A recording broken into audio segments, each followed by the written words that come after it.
So I got another weird one here I kind of wanted to talk about. Apparently, there was an unmade sequel to Bruce Almighty where Jim Carrey would have been Satan and it had undead Jennifer Aniston in it.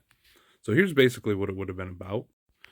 Basically, it would have been called Brucifer, and the whole thing about it is that Jennifer Aniston's character in the film dies, and then basically people lose faith when a loved one dies. So that would be Lucifer coming, hey, why don't you be Lucifer? Try that out. Apparently, Jim Carrey wanted to do it, but ultimately it fell through. I think this would have been hilarious, but I think the other issue is that we are dealing with here is that another problem would have been we would have had a mass outbreak of people that probably would have been very upset by this movie. I myself, being the horrible person that I am, would probably go and see this because I loved Bruce Almighty and it would have been awesome to see it from the other perspective.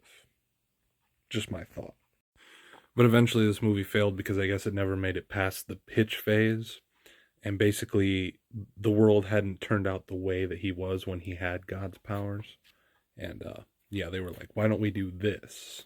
And the studio went, or we just make Steve Carell God this time. And that's how it ended. We never saw Brucifer ever.